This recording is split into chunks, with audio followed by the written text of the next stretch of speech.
He's full of it. Lawmakers on Friday confirmed President Trump used crass and racist language to describe countries he does not think are worthy of sending immigrants to the U.S. Senators from both sides of the aisle spoke out as Trump attempted to defend himself after reports that he questioned why the U.S. would accept more immigrants from Haiti and thole countries in Africa rather than places like Norway. The language used by me at the DACA meeting was tough, but this was not the language used, the president tweeted. Sen. Dick Durbin, one of 6 lawmakers in the Oval Office for the meeting, confirmed the reports of Trump's remarks. To no surprise, the president started tweeting this morning, denying that he used those words. Durbin added, "It is not true. He said these hate-filled things and he said them repeatedly." Sen. Tim Scott RSC said he was told by fellow Sen. Lindsey Graham that the comments, first reported by the Washington Post, were basically accurate. Graham later issued a statement indicating he confronted Trump during the meeting, but did not publicly condemn the president. Following comments by the president, "I said my piece directly to him yesterday," he said. "The president and all those attending the meeting know what I said and how I feel."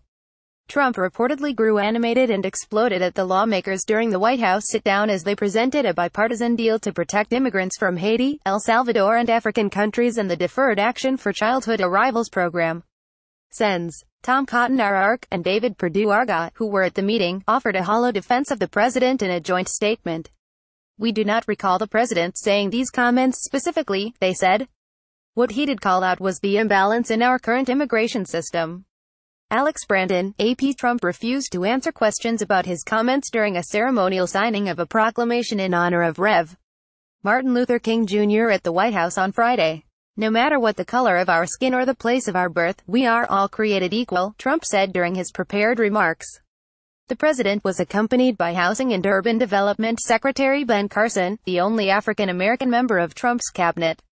One reporter shouted, "Are you a racist, Mr. President?" House Speaker Paul Ryan Weiss, speaking at an event in his home state, called Trump's words very unfortunate, unhelpful.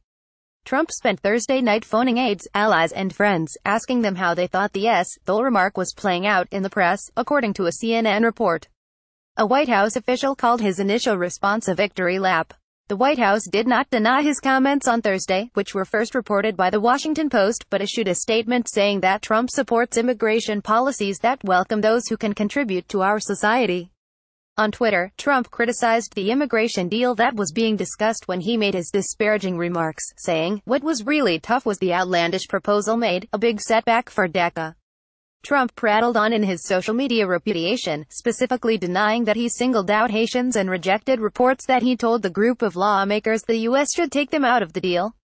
"Never said anything derogatory about Haitians other than Haiti is, obviously, a very poor and troubled country," he tweeted Friday, floating the prospect of recording future meetings. Last month, it was reported that Trump previously disparaged Haitians by saying they all have AIDS. Trump, in the course of his comments, said things which were hate-filled, vile and racist, Durbin told reporters. "I cannot believe that, in the history of the White House and the Oval Office, any president has spoken the words that I personally heard our president speak yesterday."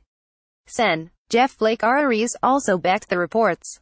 "The words used by the president, as related to me directly following the meeting by those in attendance, were not tough, they were abhorrent and repulsive," he tweeted. Chip Simotovilla, Getty Images. The latest immigration discussions were sparked when Trump rescinding the popular Obama-era DACA program, which protects 800,000 young undocumented immigrants brought to the U.S. as children from deportation, in September. "The so-called bipartisan DACA deal presented yesterday to myself and a group of Republican senators and congressmen was a big step backwards," Trump tweeted on Friday, adding that he was not satisfied with proposals related to his much ballyhooed border wall and other immigration overhauls he has called for. USA would be forced to take large numbers of people from high-crime countries which are doing badly, he added, apparently softening his language from a day earlier.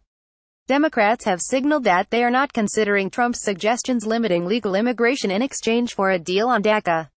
Trump accused Democrats of not being interested in life and safety and threatening a shutdown, but what they are really doing is shutting down our military, at a time we need it most.